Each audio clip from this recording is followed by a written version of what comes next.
Dans le silence noir bleuté de l'océan ouvert, un nouveau-né de baleine bleue prend sa première inspiration, minuscule à côté d'une mer grande comme un navire. Chaque battement de cœur est un pari, chaque mile parcouru un miracle.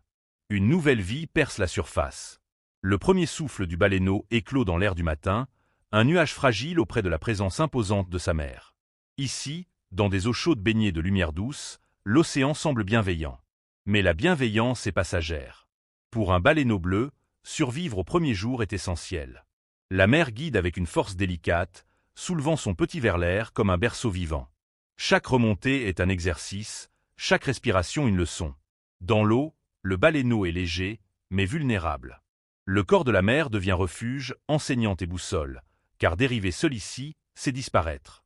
Le baleineau tente le langage des profondeurs, battement de queue, inclinaison, confiance. Il coule maladroitement, puis remonte trop vite, ses poumons apprenant encore l'endurance. La mer tourne tout près, mur vivant entre son petit et le danger. Dans ses premières plongées, la force n'est pas le muscle, c'est la guidance. Dans le calme sous-marin, la nourriture arrive comme un secret. Le baleineau tète, absorbant un lait si riche qu'il alimente une croissance fulgurante. Voici la première monnaie de la baleine bleue, l'énergie. Chaque gorgée devient graisse, chaleur et vitesse. La mer donne sur ses propres réserves, car l'océan exige toujours un paiement.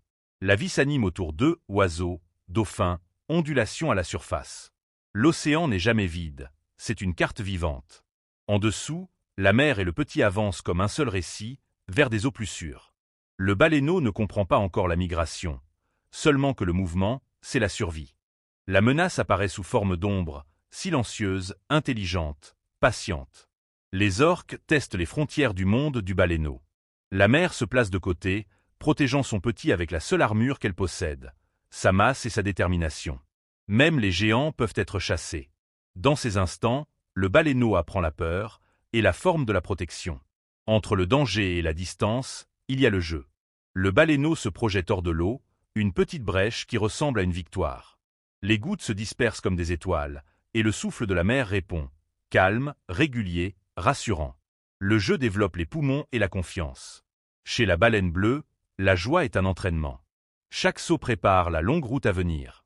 De près, l'œil du baleineau reflète un calme ancien. De petits poissons dérivent à proximité, sans crainte face à une créature qui découvre encore sa propre puissance. La lumière dessine des motifs mouvants sur sa peau tachetée, comme une poésie écrite par l'océan. C'est le début de la vie, silencieux, curieux et bref. Bientôt, le monde du baleineau s'élargira vers les profondeurs froides et lointaines. Le long d'une côte, les forêts de quais pondulent comme des arbres sous-marins. La mer choisit ses lisières avec soin, des lieux avec moins de surprises où le petit peut se reposer.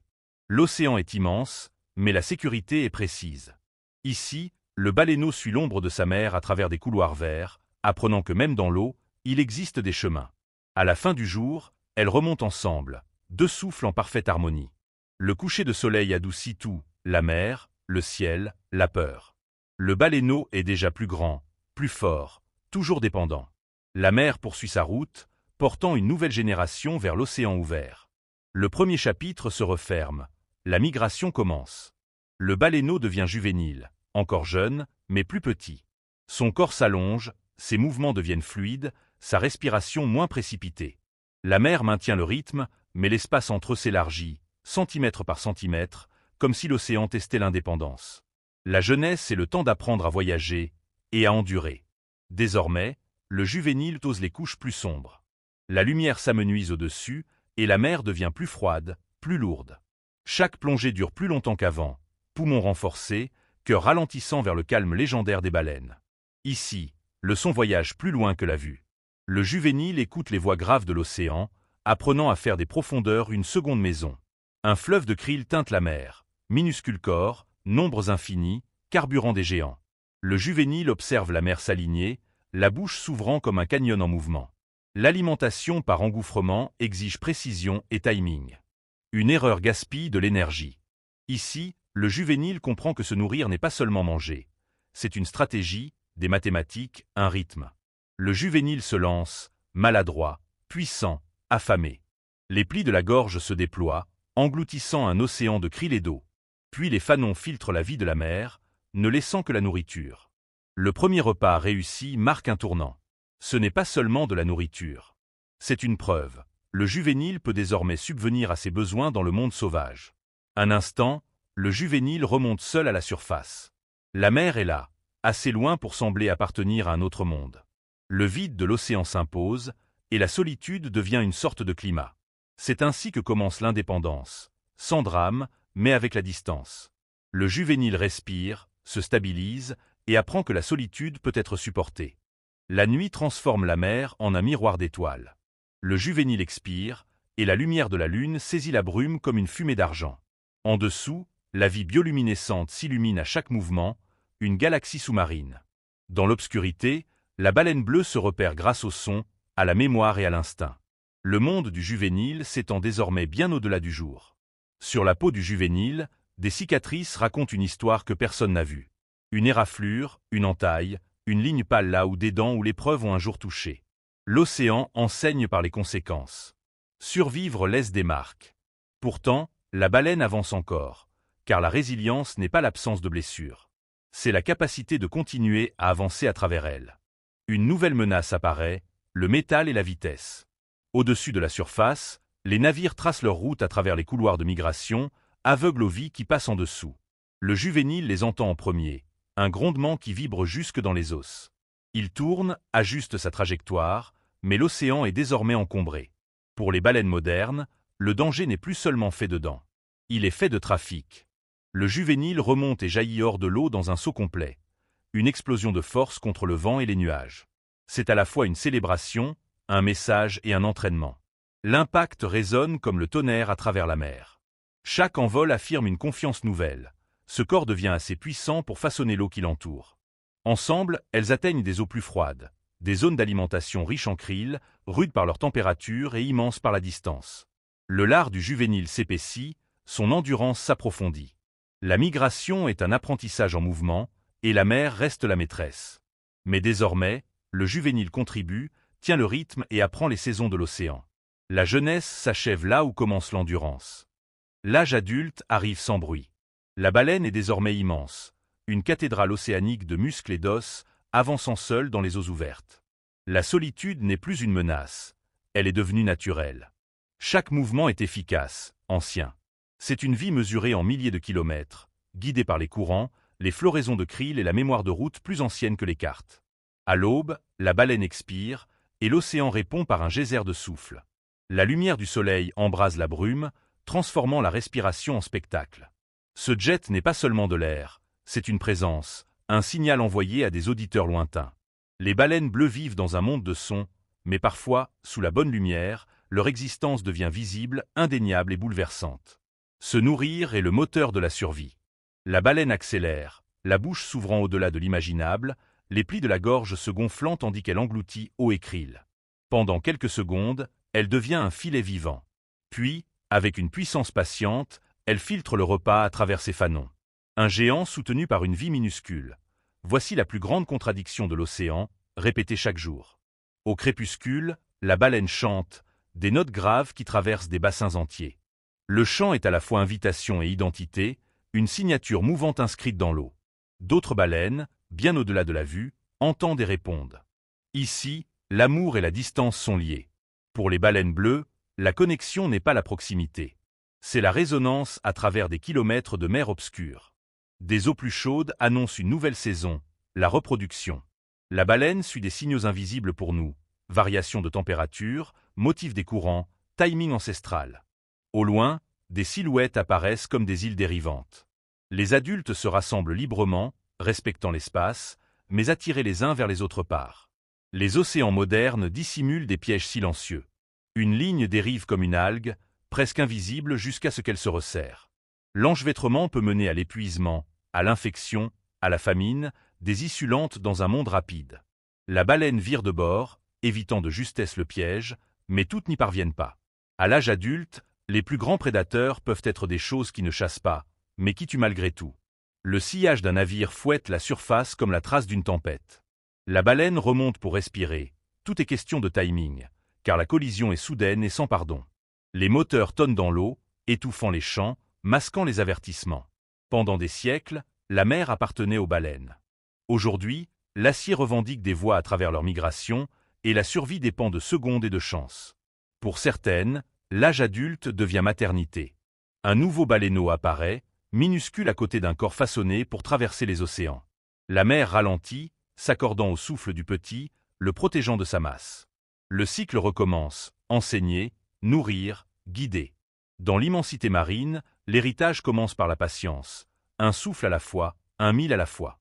Les cicatrices demeurent, mais elles font désormais partie de l'armure. Les nageoires caudales se lèvent et s'abaissent, chaque mouvement affirmant une puissance acquise avec le temps. La survie a modelé ce corps. Un lard plus épais, des poumons plus profonds, des instincts plus aiguisés. L'âge adulte n'est pas un plateau paisible.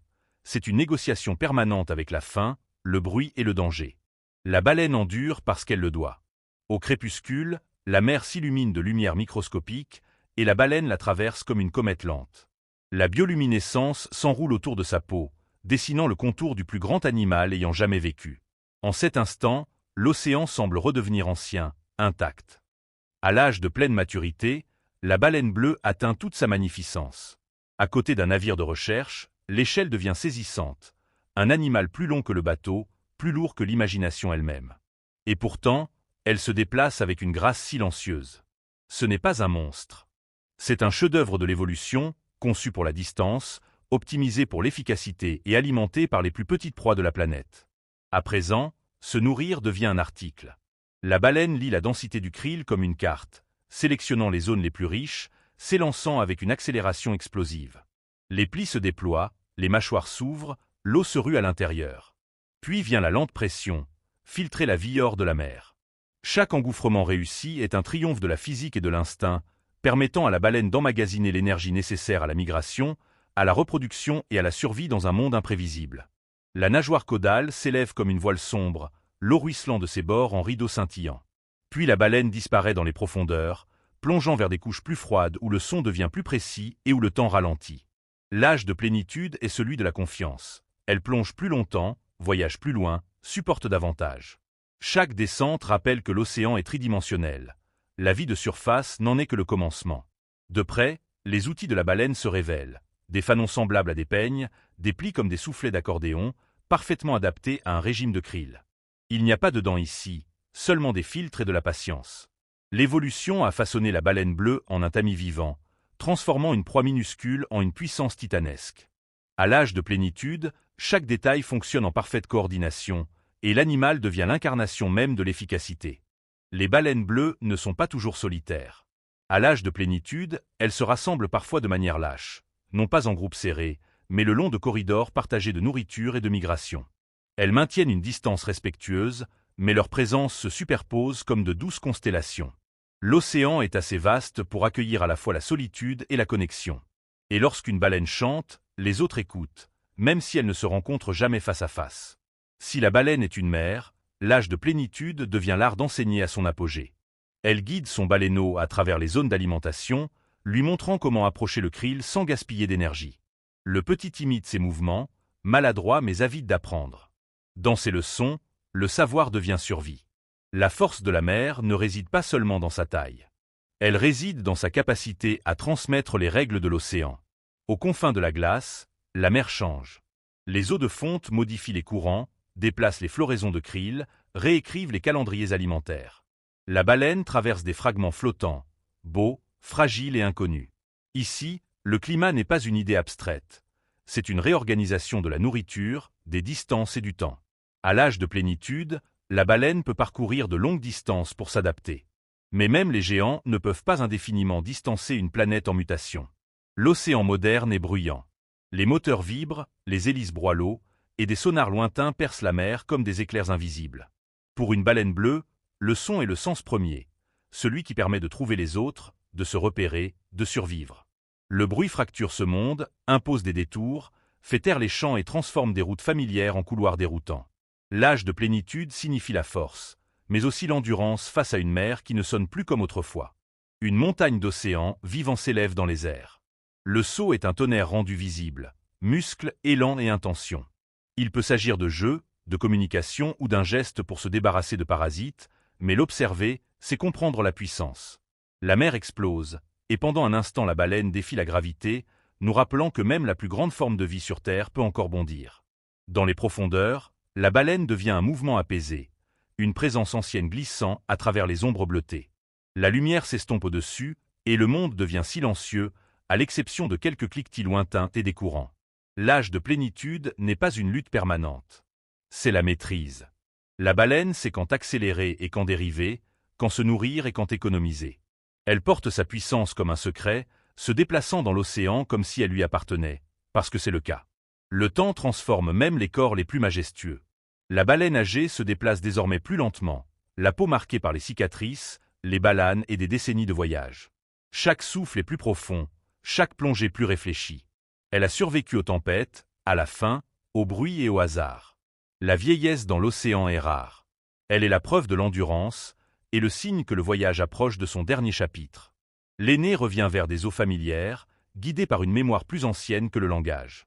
La lumière de l'aube se répand sur la mer, et la côte apparaît comme le fantôme des saisons passées. Cet itinéraire a été parcouru pendant des décennies, un fil vivant reliant les zones d'alimentation et de reproduction. Le corps de la baleine se souvient de chaque détour. À un âge avancé, la migration devient moins une question de vitesse que d'accomplissement. Se nourrir demande désormais davantage d'efforts. Le banc de krill est plus clairsemé, l'élan plus lent, la récupération plus longue. L'énergie qui venait autrefois facilement doit maintenant être gagnée. Pourtant, la baleine persiste, car la vie est mouvement.